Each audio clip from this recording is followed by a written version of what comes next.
Un matin de printemps froid et piquant à Manhattan. C'est une journée idéale pour manifester sur Broadway. Mais ce jour-là, pour cette foule-là, New York ne déroule pas franchement le tapis rouge.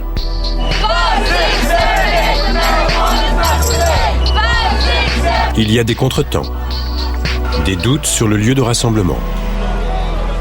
Le maire, Rudy Giuliani, attend la toute dernière minute pour délivrer les autorisations nécessaires. Malgré tout, plusieurs milliers de personnes sont quand même au rendez-vous.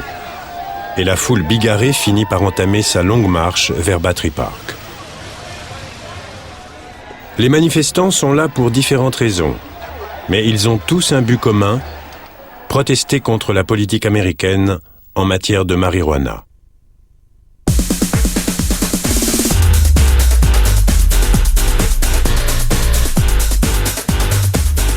Ils sont gentiment escortés par un cordon de policiers. Du moins, en théorie. C'est un jour comme les autres dans la guerre contre la drogue.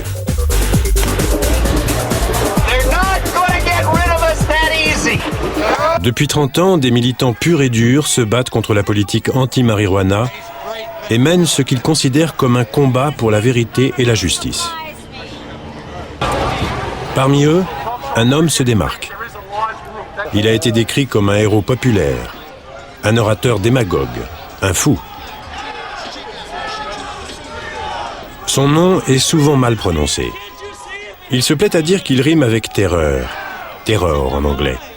Mais ce qui est sûr, c'est que grâce à lui, nous sommes entrés dans le 3e millénaire avec de nouvelles connaissances sur une plante ancienne. Une plante dont l'actuel retour en force a été provoqué par le best-seller qu'il a publié en 1985. Il y raconte l'histoire oubliée du chanvre et ce faisant, il a galvanisé une multitude d'adeptes dans le monde entier. Le livre s'intitule « L'empereur est nu ». Son auteur est considéré comme le père du mouvement pro-chanvre d'aujourd'hui. Il s'appelle Jack Herer.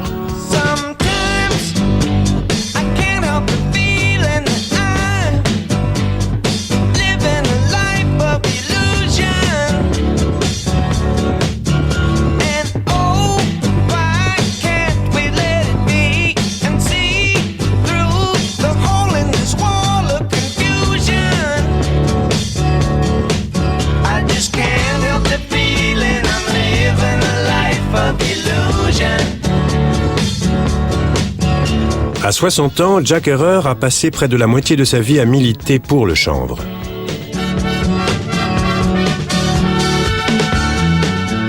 Un étrange et long combat, incontestablement rude.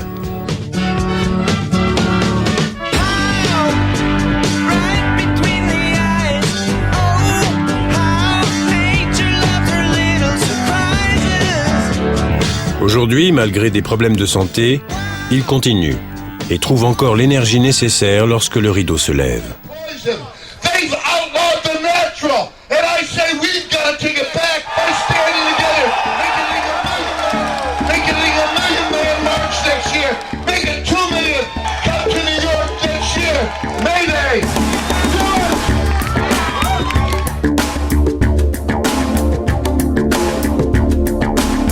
Il n'y a pas si longtemps, quelques années à peine, les idées de Jack Herer sur le chanvre étaient considérées comme déraisonnables, extrêmes, délirantes. Aujourd'hui, ces violentes critiques ne sont plus qu'un lointain souvenir.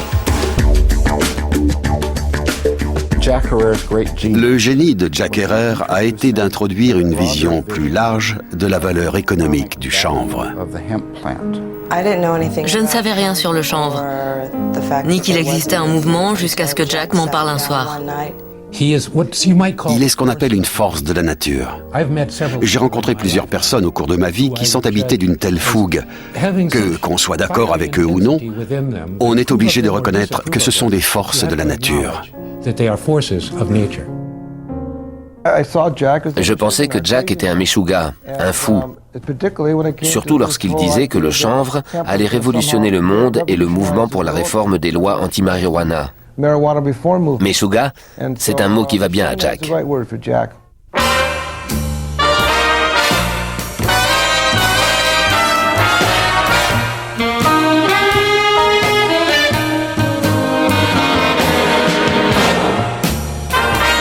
Rien ne prédisposait Jack Herer à devenir l'empereur du chanvre. Né en 1939 dans une famille juive très conservatrice de la classe moyenne, il grandit à Buffalo dans l'État de New York. Il y mène une vie normale et heureuse jusqu'à ce que son père meure d'une crise cardiaque à l'âge de 41 ans alors qu'il n'a que 14 ans. En l'espace de 3 ans, Jack le Boy Scout devient un lycéen en échec scolaire.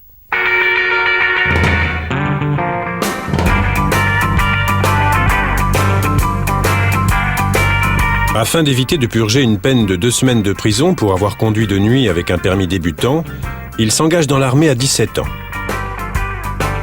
Il s'adapte très vite à sa nouvelle vie.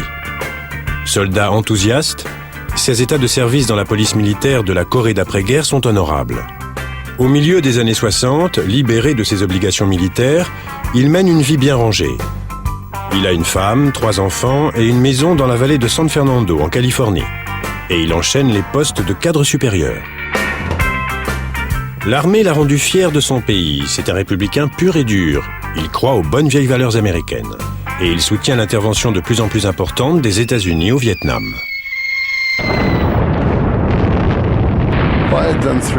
J'avais passé 3 ans dans l'armée. Je pensais que j'étais quelqu'un de bien. Je pensais que les Américains étaient toujours les gentils, qu'on était les gens les plus vertueux de la planète.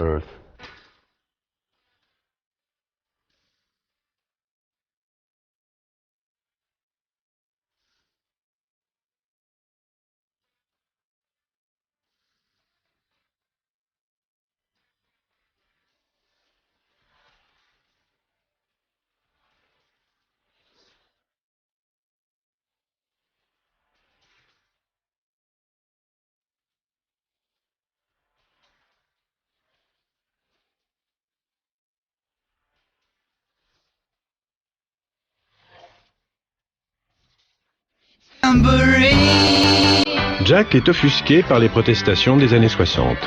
Il a une très mauvaise opinion de ceux qui militent contre la guerre. Je trouvais ça honteux pour des Américains.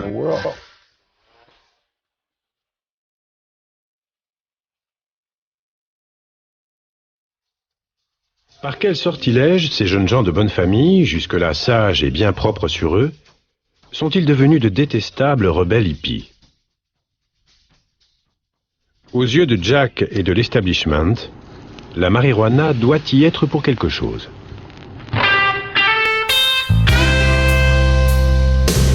Quand elle fait ses premières apparitions dans les rapports de police et les gros titres de la presse au tout début du XXe siècle, ce sont surtout les immigrés mexicains et les musiciens de jazz noirs qui en consomment. Elle ne fait quasiment pas parler d'elle jusqu'à ce que la classe moyenne blanche la découvre dans les années 60 et que des millions d'enfants du baby-boom se mettent à en fumer. Coïncidence ou non, ils commencent aussi à brûler la bannière étoilée, des bâtiments de l'armée et des ordres d'incorporation. Même les futurs leaders du monde libre y goûtent à l'époque. Jack déteste la marijuana parce qu'elle est associée à la contre-culture. Mais il a également des peurs profondes liées à un film de propagande de 1936, Reefer Madness. Dans leur lycée, il y avait ce type coiffé d'un feutre foncé. Il ressemblait à Vincent Price. Il était louche au possible. Et il faisait... Psst.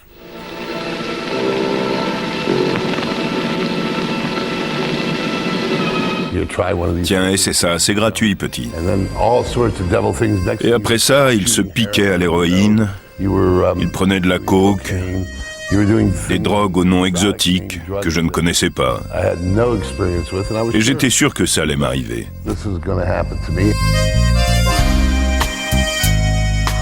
La marée montante des bouleversements sociaux des années 60 finit par balayer la vie de Jack et par en changer le cours.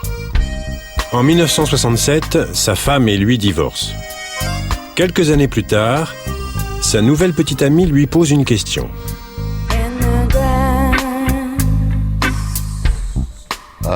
Jack, t'as déjà fumé de la marijuana? J'ai répondu, bien sûr que non, jamais. Eh bien, je crois que tu devrais.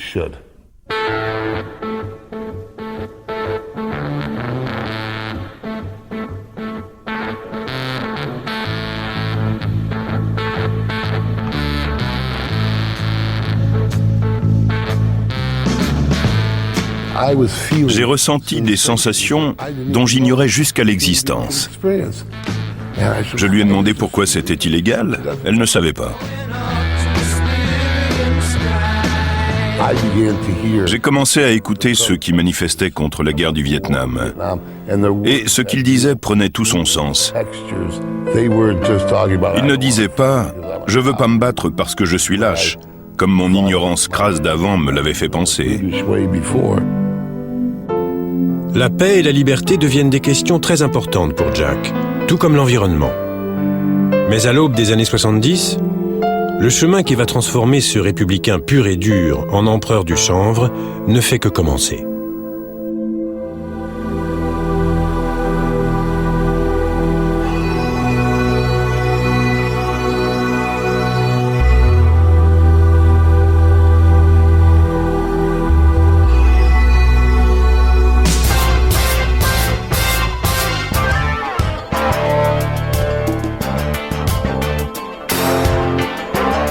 La transformation de Jack s'accélère en 1973 lorsqu'il satisfait une vieille envie d'écrire. Avec un ami, il coécrit une petite bande dessinée sur la marijuana sobrement intitulée « Grass, l'herbe ».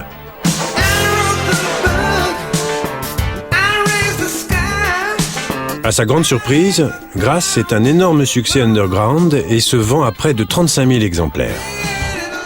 Presque du jour au lendemain, Jack acquiert une réputation de spécialiste de la marijuana. Tout le monde croyait que je savais tout sur l'herbe, dans les moindres détails. Alors que si j'étais tombé sur un plant de marijuana dans un champ, je ne l'aurais pas reconnu.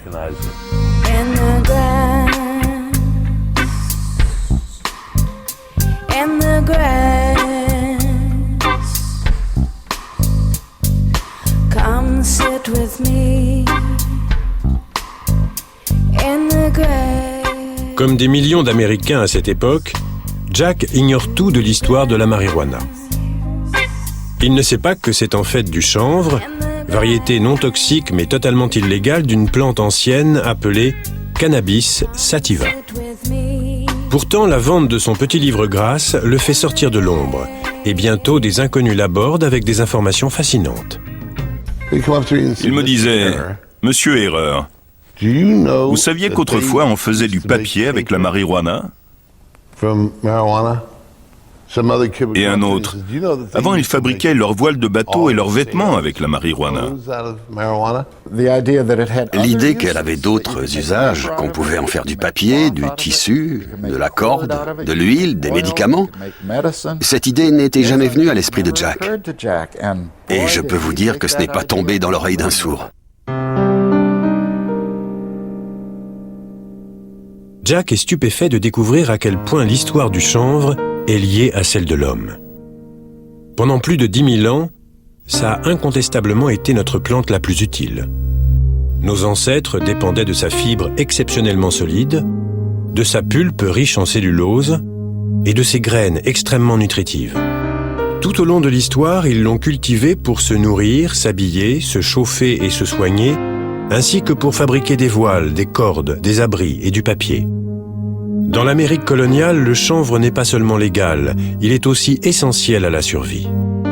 Washington fait planter du chanvre à Mount Vernon au cours des années 1790, alors qu'il est président, pour essayer de créer une production américaine, afin de ne plus dépendre de l'Italie, de la Russie et de l'Angleterre pour s'approvisionner. On est au lendemain de la Révolution et les États-Unis essaient de ne pas dépendre de pays étrangers pour quelque produit que ce soit. Fort de ces nouvelles connaissances, Jack se met en tête de rallier le mouvement de réforme des lois sur la marijuana. Mais à sa grande surprise, aucun militant ne le rejoint, pas même les plus actifs. On était nombreux à penser que Jack était peut-être trop axé sur le chanvre, alors que pour la plupart d'entre nous, on luttait surtout contre les arrestations de fumeurs. Et on voyait la question du chanvre comme secondaire. On n'était même pas sûr que ça intéresse qui que ce soit. Le message rebute les gens, tout comme celui qui le porte. Lorsqu'il a commencé à me parler du chanvre, J'étais très réticent parce que je pensais que c'était juste un prétexte pour légaliser la marijuana. Il avait tendance, dans son enthousiasme, à trop défendre le chanvre, et ce faisant, à nous mettre dans l'embarras. On craignait que ça nuise à notre crédibilité. Il se lançait dans de longs discours sur les mérites du chanvre et sur tout ce qu'il avait découvert. Je ne l'écoutais pas ou peu parce qu'il a tendance à s'enthousiasmer pour beaucoup de choses quand on le connaît. Je faisais partie de ces gens qui ne le rappelaient jamais.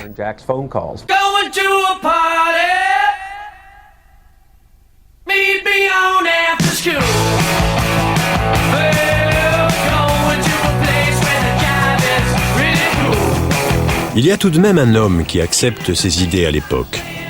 Un militant pro-marijuana dénommé Ed Adair et qui comprend ce que Jack veut dire. Adair, que tout le monde appelle Captain Ed, est propriétaire de 2 magasins populaires de Los Angeles. On m'avait dit qu'il avait vendu 12 exemplaires de Grass. Alors je suis allé me présenter. Il m'a regardé et m'a dit « Ils se sont vendus comme des petits pains. Vous êtes sûr que vous fumez de l'herbe ?» Parce que j'ai débarqué avec une veste en plastique blanc et un pantalon en polyester.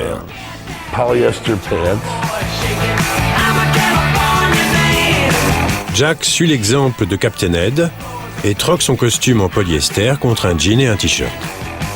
Les 2 hommes deviennent inséparables. Et au fil des années, ils récoltent des centaines de milliers de signatures de soutien à diverses pétitions pour la légalisation du chanvre en Californie.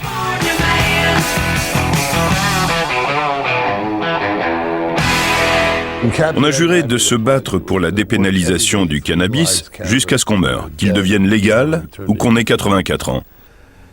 On estimait que le fait que des gens soient en prison pour des histoires de cannabis, c'était une trop grande injustice et qu'on devait consacrer presque tout notre temps à essayer de changer ça.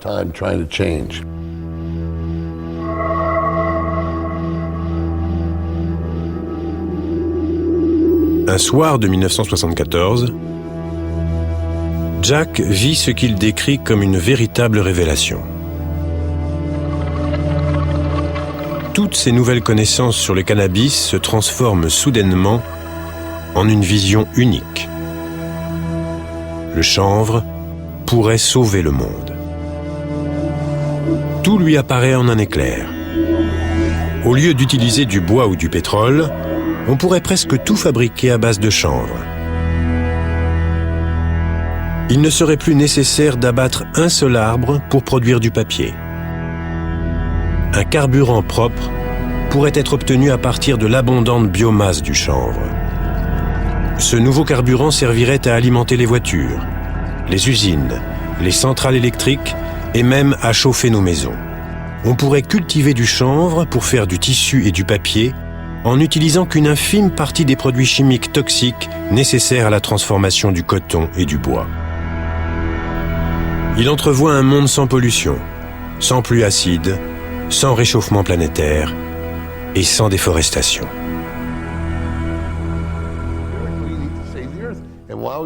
Tout le monde pense alors que Jack a complètement perdu les pédales. Mes propres enfants me disaient « Papa, t'as passé les bornes. Tu te bats pour la légalisation de la marijuana depuis 3 ans et maintenant t'as passé les bornes. » Normal pensait la même chose. Que si on disait aux gens que le chanvre allait sauver le monde, plus personne n'adhérerait au mouvement, qu'il ne voudrait rien avoir à faire avec un barjot dans mon genre.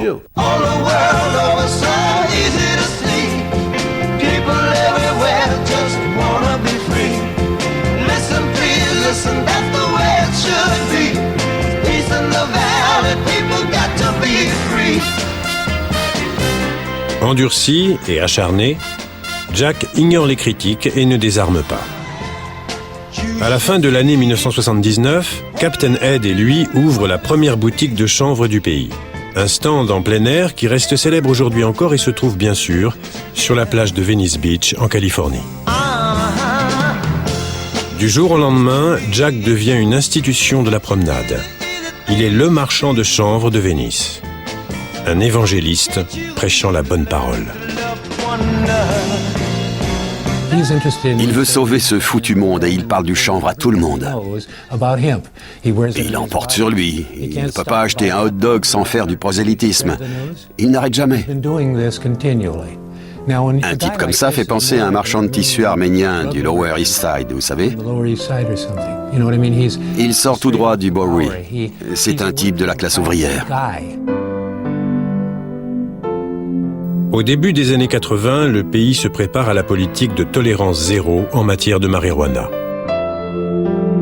Quant à Jack, il est sur le point de croiser la route du 40e président des États-Unis.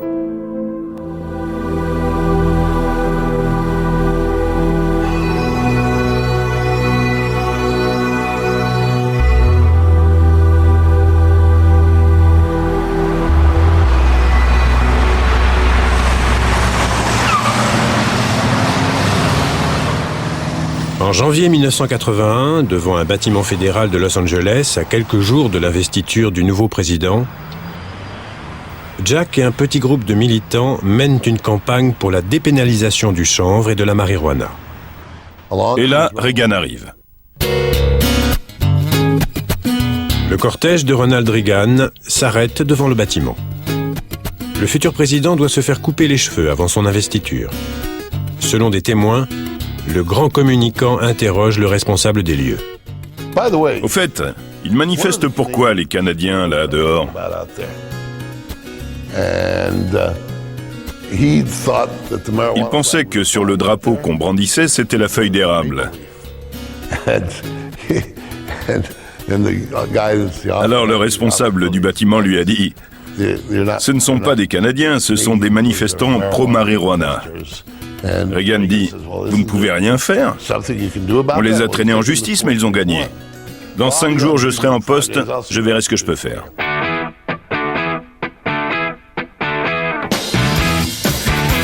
Ce que fait Reagan, c'est qu'il procède à l'arrestation de Jack et de 5 autres pour avoir enfreint une obscure loi contre le sabotage datant de la guerre. Les autres manifestants payent une amende de $5 et sont mis en liberté surveillée. Jack se bat en refusant de payer l'amende et il perd.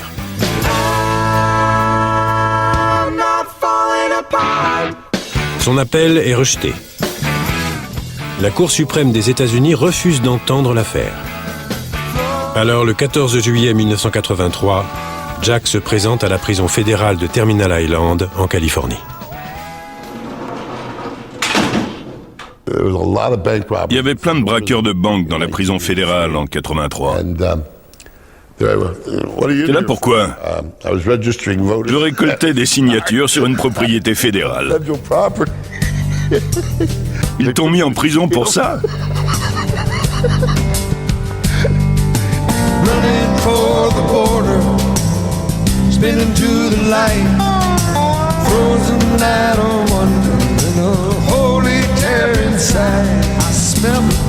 L'incarcération de Jack serait restée anecdotique si elle ne lui avait pas permis de trouver le temps et la solitude nécessaires pour commencer à écrire un autre livre. On n'avait pas la radio, ni la télé, pas de film, rien pour se distraire. Quelques types chantaient des gospels a cappella, mais c'était à peu près tout. J'ai su que le livre de Jack Herer allait devenir un grand classique de la culture underground dès la première édition. Les gens se sont dit, on peut cuisiner avec de l'huile de graines de chanvre, on peut la brûler dans une lampe, on peut faire des cordes, des cordages de parachute et des lacets pour les chaussures. La Constitution a été imprimée sur du papier de chanvre. Les gens ont adoré. En 1985, Jack publie L'Empereur est nu. Depuis, le livre est devenu un phénomène underground qui s'est vendu à plus de 600 000 exemplaires dans le monde entier. Aujourd'hui, il en est à sa 11e édition. Premier livre populaire de ce genre, L'Empereur est nu est à la fois un document scientifique, un reportage et une croisade. Il nous entraîne dans un voyage de la découverte, qui pose un regard caustique, sarcastique et souvent irrévérencieux sur l'histoire oubliée et le potentiel économique du chanvre. C'est un ouvrage de vulgarisation dont les pages regorgent d'articles, de documents historiques, de photos et de schémas. On y trouve aussi des textes de poètes, de philosophes et bien sûr de l'empereur lui-même. On y apprend que le cannabis peut avoir des milliers d'utilisations commerciales et thérapeutiques et qu'il a de tout temps occupé une part importante de notre héritage spirituel et culturel. On y découvre que la graine de chanvre pourrait redevenir la base de l'alimentation mondiale et que c'est la seule qui contient la quasi-totalité des éléments nutritifs nécessaires à la santé de l'homme. L'empereur Hénu expose dans les moindres détails les croyances chères à Jack. Tout d'abord que le carburant issu de la biomasse pourrait couvrir pratiquement tous les besoins de la planète, mettant ainsi un terme à notre dépendance aux carburants fossiles dont les réserves sont presque épuisées. Ensuite, que la destruction systématique de notre environnement pourrait être réduite de façon spectaculaire, voire stoppée net, si l'on utilisait le chanvre comme matière première pour la fibre, le carburant et le papier. Le livre présente le chanvre comme le salut de la planète. Et Jack offre $50 000 à quiconque lui prouvera le contraire. Jusqu'ici, personne ne s'y est risqué.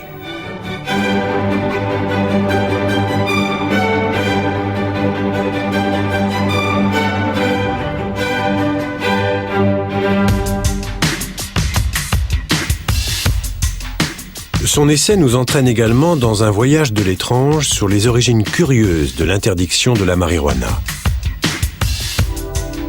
Ce n'est qu'au XXe siècle que le chanvre est devenu une nouvelle drogue terrifiante. La plupart des Américains ne connaissaient pas le mot d'argot mexicain marijuana avant qu'il n'apparaisse dans les gros titres des journaux au début du siècle. Les récits d'épouvante sur la marijuana, de pure fiction, sont le fonds de commerce des journaux à sensation de William Randolph Hearst. Mais même certains journaux respectables colportent des histoires scandaleuses. Un article qui serait aujourd'hui relégué au tabloïd paraît dans le vénérable New York Times le 6 juillet 1927. Le quotidien rapporte qu'une mère mexicaine et ses 4 enfants ont perdu la tête à cause de la marijuana. Les voisins, alertés par des rires fous, auraient accouru et découvert la famille tout entière en proie à la démence. It is convinced that he is hopelessly and incurably insane, a condition caused by the drug marijuana to which he was addicted. It is recommended, Your Honor, that the defendant be placed in an institution for the criminally insane for the rest of his natural life. The next tragedy may be that of your daughter, or your son, or yours. Or yours. Or yours. When driving down the road and the sheriff smells your load, you better make it to the woods if you can. La prohibition a nécessité un amendement de la Constitution. En revanche, pour interdire la marijuana, il a suffi d'adopter une seule loi fédérale, le Marijuana Tax Act de 1937. Le moteur derrière ce texte est Harry J. Anslinger, premier haut responsable de la lutte antidrogue aux États-Unis.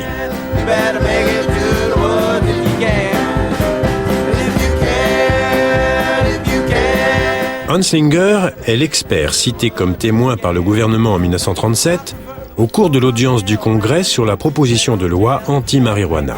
Pour prouver les méfaits de cette drogue, il verse au dossier les articles bidons du journal de Randolph Hearst qui dénoncent la violence, la folie et les morts prétendument causées par la marijuana.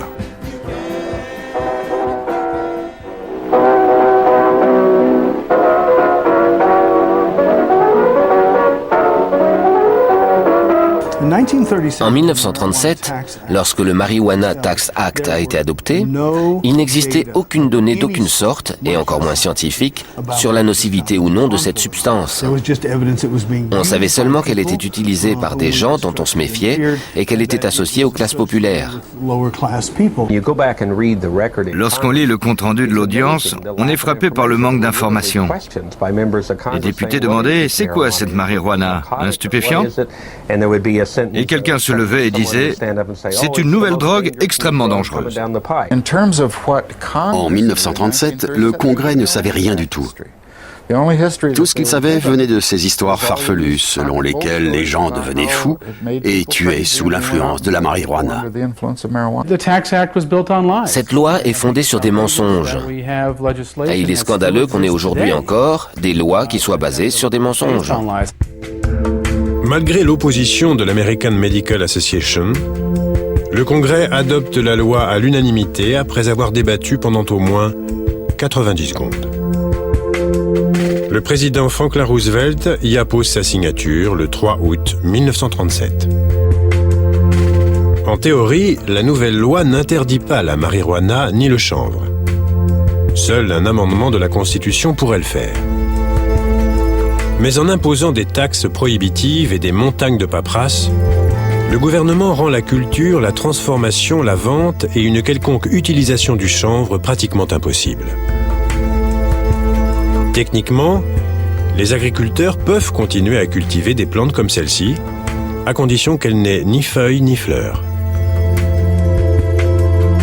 Cette loi est toujours en vigueur. Les vraies raisons de l'interdiction de la marijuana font toujours débat aujourd'hui, et certains spécialistes estiment que le racisme a joué un rôle. Quand les pauvres ou les immigrés en consomment, on a peur qu'ils se soulèvent, qu'ils volent, qu'ils prennent les femmes blanches.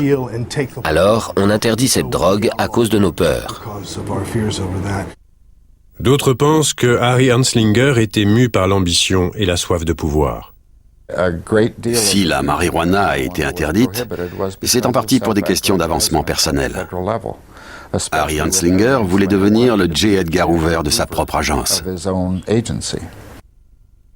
Jack y voit des motivations encore plus sombres. Son livre parle d'un grand complot auquel seraient mêlés Harry Anslinger, le ministre des Finances Andrew Mellon et le groupe de chimie DuPont.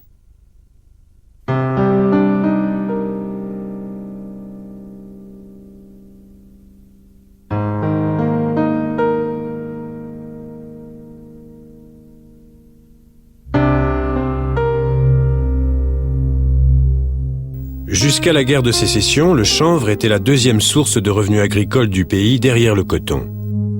Mais le coton pouvait être transformé par des machines, tandis que l'utilisation d'esclaves était la seule façon rentable de séparer les solides fibres du chanvre de la pulpe qui servait à la fabrication du papier. Après l'abolition de l'esclavage au lendemain de la guerre, l'industrie du chanvre décline. À la fin du 19e siècle, les fabricants de papier sonnent le glas du chanvre lorsqu'ils passent à l'utilisation de la pulpe de bois. Ça revenait bien moins cher d'abattre une forêt que de payer de la main-d'œuvre pour transformer la fibre de chanvre en papier.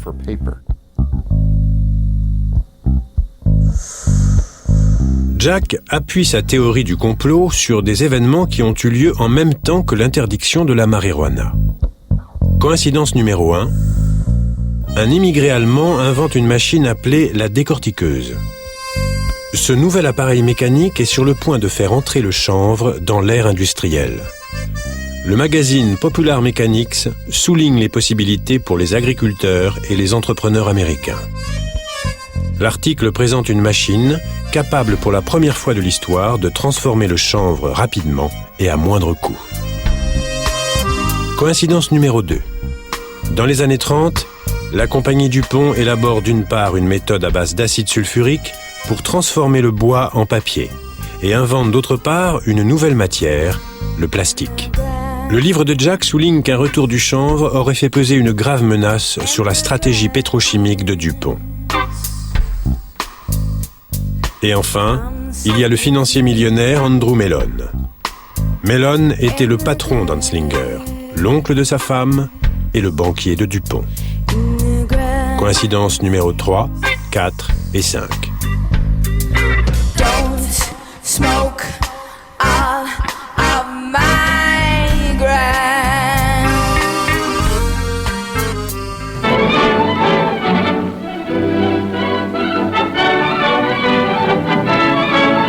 La crédibilité du livre connaît un prodigieux essor lorsque Jack découvre ce documentaire de 14 minutes. Il aurait été réalisé par le gouvernement américain 5 ans après l'adoption du Marijuana Tax Act. Son objectif est d'encourager les agriculteurs à cultiver le chanvre au cours de la Deuxième Guerre mondiale. Long ago, when these ancient Grecian temples were new, hemp was already old in the service of mankind.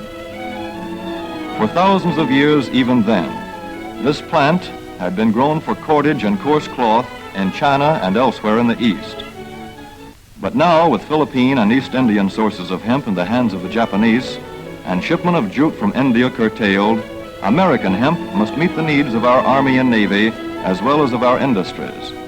In 1942, patriotic farmers at the government's request planted 36,000 acres of seed hemp, an increase of several thousand %. The goal for 1943 is 50,000 acres of seed hemp. For to grow hemp legally, you must have a federal registration and tax stamp. This is provided for in your contract. Ask your AAA committeeman or your county agent about it. Don't forget. Jack organise de nombreuses projections publiques de ce documentaire pour prouver le bien fondé de son discours. Il utilise également le film pour dénoncer les mensonges et l'hypocrisie du gouvernement. Mais il est abasourdi un jour de 1988 quand il reçoit l'appel d'un journaliste mettant en doute l'authenticité du document. Nous avons voulu vérifier l'information et nous n'avons trouvé personne pour corroborer votre histoire. On ignore si ce film a réellement été tourné. Vous dites qu'il a été fait par le gouvernement américain, mais s'il existait une quelconque preuve que le gouvernement l'ait vraiment fait, elle serait à la bibliothèque du Congrès ou au ministère de l'Agriculture. Or, elle n'y est pas. Sa réputation est en jeu. Jack et ses amis partent pour Washington.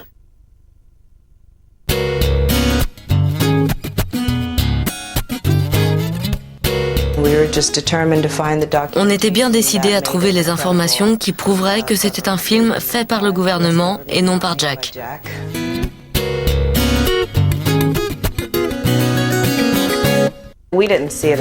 Pour nous, ce n'était pas un travail de détective, mais une mission divine. Beaucoup d'autres ont déjà fouillé la bibliothèque du Congrès à la recherche de preuves de l'authenticité du film et n'en ont trouvé aucune. Au bout d'une journée d'efforts, Jack se heurte à la même déconvenue. Avant de laisser tomber, on a décidé d'essayer une dernière fois. Dans un vieux livre poussiéreux caché au milieu du fatras au fond de la bibliothèque, il trouve enfin ce qu'il cherche. Un document officiel de la bibliothèque du Congrès prouvant que le court-métrage a bien été fait par le ministère américain de l'Agriculture. Hemp for victory.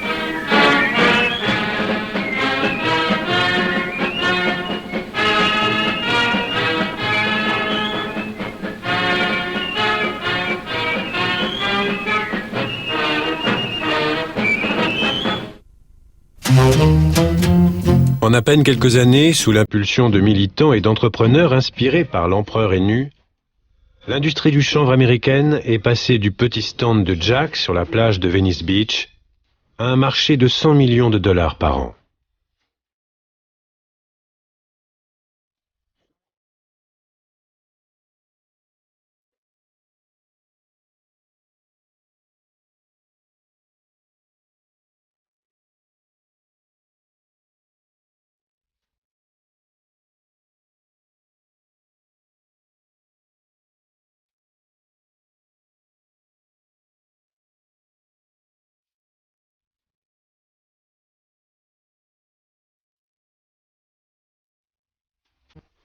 L'information circule. Le chanvre apparaît sur des panneaux publicitaires, sur les devantures des magasins, partout. Dans les années 90, le chanvre commence à avoir la cote. Et Jack aussi. En 1994, la très conservatrice Drug Policy Foundation lui rend hommage à Washington. For showing the impact one individual can have on the lives of many others, Jack Herer is awarded the 1994 Robert C. Randall Award for achievement in the field of citizen action. Au dîner, l'empereur porte un costume de chanvre.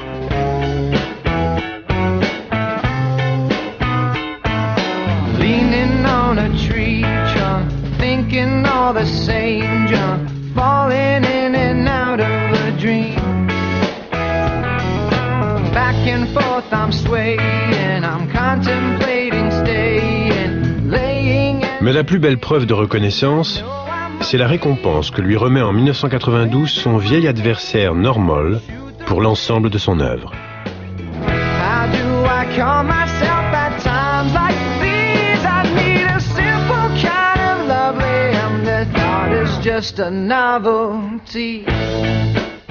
Il est passé du statut d'ennemi à celui de prophète. C'était pour nous un enquiquineur jusqu'à ce qu'on se rende compte qu'il avait réellement découvert des informations très importantes, qui justifiaient que l'on rouvre le dossier de la marijuana et qui montraient qu'il était ridicule et injuste qu'elle soit illégale. Je pense que la place de Jack dans l'histoire du militantisme pour la dépénalisation est assurée par le simple fait qu'en dépit de toutes les critiques qu'il a essuyées, et même si tout le monde le prenait pour un fou, il a eu la ténacité et la témérité de continuer à se battre et à dire la vérité encore et encore. Parfois, il faut répéter la vérité plusieurs fois avant d'être entendu. L'Empereur est nu a eu un impact énorme dans ce pays. Il a fait prendre conscience à des millions d'Américains que les lois anti-marijuana sont injustes, qu'elles sont basées sur des mensonges, qu'elles sont de nature raciste et qu'il faut les réviser. Je ne connais personne qui ait eu un impact aussi fort que Jack.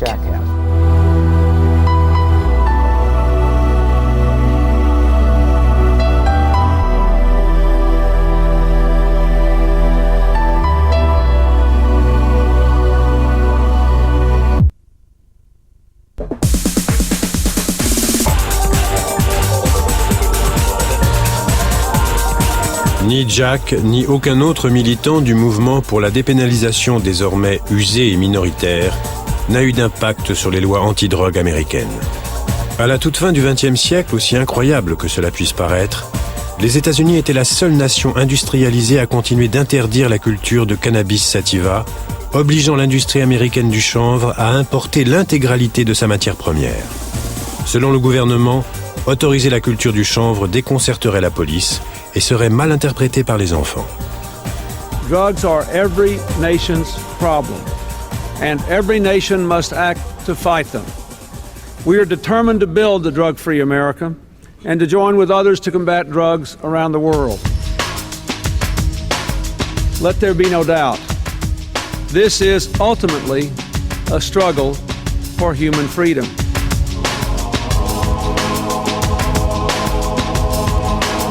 Au cours des années 90, le gouvernement fédéral a intensifié son combat contre la marijuana et dépensé des sommes colossales pour un nombre record d'arrestations, la plupart pour simple détention de drogue. Depuis le début de l'interdiction en 1937, plus de 70 millions d'Américains ont essayé la marijuana au moins une fois. 11 millions d'entre eux ont été arrêtés. Avec un prisonnier sur 40 condamné pour consommation de marijuana, les États-Unis sont devenus le plus grand geôlier du monde. Aujourd'hui, certains États consacrent plus d'argent aux prisons qu'à l'éducation. Même la prohibition ne punissait pas les consommateurs d'alcool. Alors que, quand l'interdiction de la marijuana a vu le jour, elle visait directement les consommateurs, ce qui n'était pas le cas pour l'alcool. Ici aux États-Unis, ça représente 14 millions d'années d'emprisonnement, de liberté surveillée et de sursis depuis les années 30 pour la marijuana. 14 millions d'années. Je n'arrive même pas à calculer combien ça fait à raison de 25 ou 30 000 $ par an. Ça me met hors de moi. All available research has concluded that marijuana is dangerous to our health. Marijuana limits learning and memory perception and judgment and our ability to drive a car. La guerre contre la marijuana est aussi une guerre contre les malades et les mourants. Malgré l'approbation de projets de loi sur la légalisation de la marijuana à des fins médicales par la Californie et 5 autres États à la fin des années 90, le gouvernement ne veut toujours rien entendre. Despite these initiatives, we want to make clear that federal law still applies, and federal officials will continue to apply the law, and DEA officials will review cases as they have to determine whether to revoke the registration of any physician who recommends or prescribes so-called Schedule I controlled substances. This is not a medical initiative, this is a legalization of drugs issue. En inscrivant la marijuana au tableau 1, le gouvernement dit qu'elle n'a pas d'utilité médicale, ce qui est faux, car ça fait 10 000 ans que toutes les cultures en font un usage thérapeutique. Quoi qu'en dise la législation américaine, le cannabis est depuis longtemps considéré comme un médicament efficace, sans danger et sans accoutumance. Pendant des milliers d'années, il a été prescrit par les plus grands médecins de leur temps. Il était utilisé pour la migraine, les douleurs chroniques et l'asthme, mais aussi pour l'accouchement, les spasmes musculaires et même la dépression. Aujourd'hui, il soulage également les patients souffrant de sclérose en plaques, d'un glaucome, du syndrome cachectique lié au VIH et de nausées provoquées par une chimiothérapie. Il est impossible de faire une overdose et de mourir, ce qui n'est pas vrai de l'alcool, de la nicotine, des barbituriques et de la morphine. Et c'est une substance que l'être humain peut utiliser pour différentes choses sans danger. Malgré cela, en 1998, dans des termes que n'aurait pas renié Harry Anslinger, les députés républicains adoptent une résolution faisant du cannabis une drogue dangereuse qui provoque la dépendance et n'a aucune utilité médicale.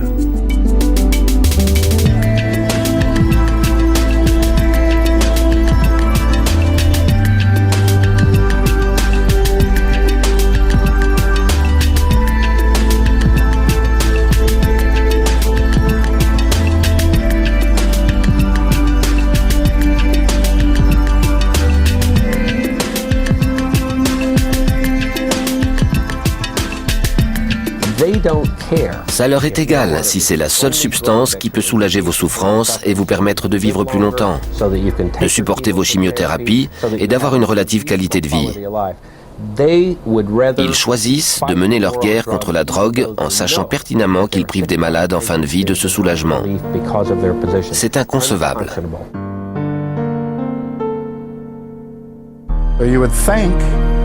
On se demande, après une trentaine d'années d'informations très positives sur la marijuana, pourquoi cette guerre continue. Il y a au gouvernement, en particulier au niveau de l'application de la loi, des personnes qui ont peur de la culture associée à la marijuana. Ça remonte aux manifestations contre la guerre du Vietnam et pour les droits civiques, quand les gens essayaient de changer le gouvernement. On dit que la police ne s'intéresse pas particulièrement aux affaires de marijuana, mais c'est son gagne-pain. La guerre contre la drogue est soutenue en partie parce qu'elle a un establishment. Dès que je demande à quelqu'un ce qu'il fait dans la vie, il est dans l'aide aux toxicomanes, dans la prévention contre la toxicomanie, dans la sensibilisation à la toxicomanie. Il est policier, enquêteur infiltré, il construit des prisons, surveille des prisons. Parfois, je me dis qu'il n'y a plus personne aux États-Unis, à part quelques-uns d'entre nous, qui ne soit pas dans la lutte anti-drogue. Autrefois, on était le pays de la liberté. Aujourd'hui, on est le pays de l'urine. Il faut faire analyser son urine pour pouvoir être libre. Quelle connerie. Il vous suffit de prononcer le mot drogue pour pouvoir changer la Constitution et lui enlever tout son sens. Vous pouvez fouiller le domicile de quelqu'un sans raison valable, saisir ses biens sans raison valable. Vous pouvez briser la vie de quelqu'un et détruire des familles entières. Il parle des valeurs de la famille, mais combien de milliers de familles ont été détruites par ces lois inflexibles?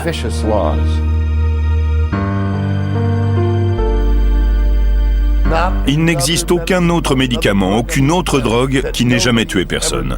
La marijuana n'a jamais tué personne, hormis ceux qui ont été descendus par des flics.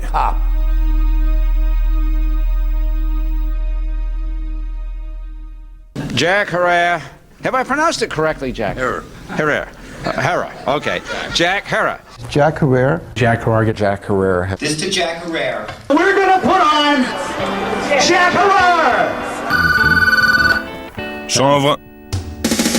Once a captain and tell me a story about this lovely girl whose name was Jane. Malgré le culte que lui vouent certains, Jack n'est pas connu partout. Il ne vit pas non plus comme un empereur. Il utilise le produit des ventes de ses livres pour financer ses causes, pas son mode de vie. Chanvre. Lorsqu'il n'est pas sur la route pendant des semaines entières en train de militer pour le chanvre et la marijuana thérapeutique, Jack vit et travaille dans ce tout petit appartement à Van Nuys, en Californie. Harry Anslinger. Jack est une icône culturelle. Il est probablement aussi connu que n'importe quelle personne qui a donné son opinion sur le sujet. Il est plus connu que tous ceux qui travaillent sur la question de la dépénalisation. C'est un personnage très positif.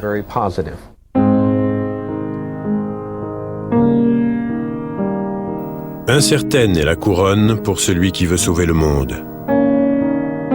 Jack est entré dans le nouveau millénaire toujours endeuillé par la mort prématurée de Captain Ed Adair, qui a succombé à une leucémie en 1991 à l'âge de 51 ans. On se connaissait depuis 19 ans. C'était le meilleur ami qu'on puisse avoir. Il travaillait dur pour sauver la planète, pour vous, pour moi, pour ses enfants. Et il pensait que c'était comme ça qu'il fallait faire.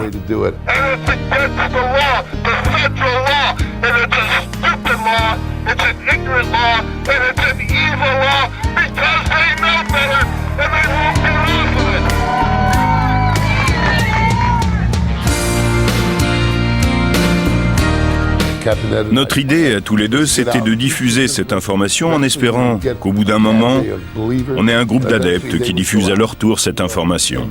Et on sait aujourd'hui qu'on a réussi.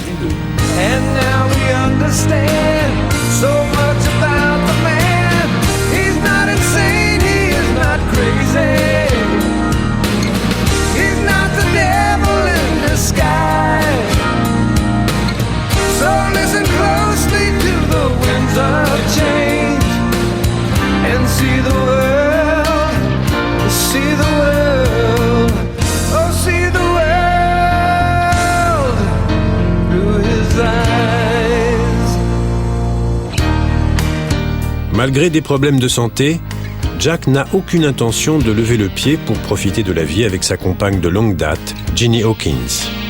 Depuis la publication de la 11e édition de L'Empereur est nu, fin 1998, son emploi du temps est plus chargé que jamais et l'entraîne dans le monde entier pour délivrer son message. Mais Jack reste poursuivi par la dure réalité des lois. Malgré son incontestable potentiel comme alternative naturelle et renouvelable à un monde synthétique, en vertu de la loi, le chanvre ne peut toujours pas être cultivé aux États-Unis. Malgré le soutien grandissant du public et de la communauté scientifique, l'usage médical de la marijuana y est toujours illégal. Et malgré le coût élevé en termes financiers et humains, des millions de gens continuent à être arrêtés parce qu'ils sont en possession de la substance thérapeutique que nos ancêtres vénéraient. Voilà la réalité de la guerre que mènent les États-Unis contre une plante. Une guerre née du commerce et de la cupidité. Une guerre sans fin. C'est pourquoi le combat continue, encore et encore. Je ne sais pas si le chanvre sauvera le monde. En tout cas, c'est la seule chose qui puisse le faire.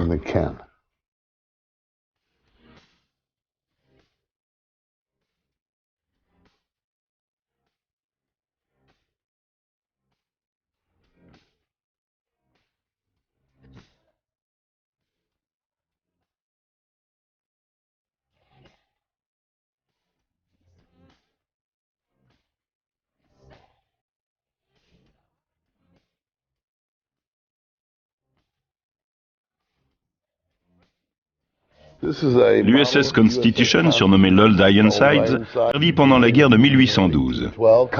Les chariots de la conquête de l'Ouest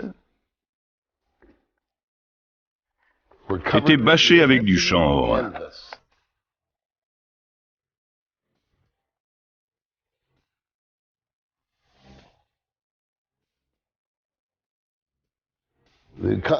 L'USS Constitution comptait 60 tonnes de chanvre. Les voiles, les cordages, les drapeaux, les livres, les bibles, les cartes. Le mot canvas, la toile, et la prononciation hollandaise du mot cannabis.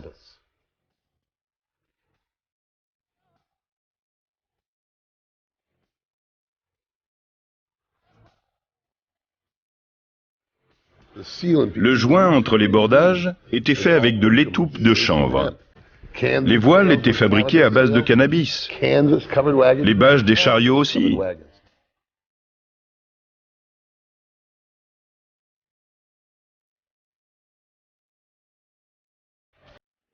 « 5 hectares devaient être cultivés chaque année, rien que pour le chanvre. Il fallait 36 000 heures de main-d'œuvre pour faire les voiles et les cordages de ce navire chaque année. Et les roues étaient huilées avec de l'huile de graines de chanvre, parce qu'ils n'avaient pas de pétrole. Et on n'a pas fait mieux que l'huile de graines de chanvre. J'ai commencé à faire mon malin, mais gentiment. Et je lui ai demandé, « Vous savez en quoi étaient les voiles ?» Et il me répond, « En nylon. » Je dis, non, je ne parle pas d'il y a 20 ans ou 10 ans, mais de 1812. En quoi étaient les voiles? En nylon.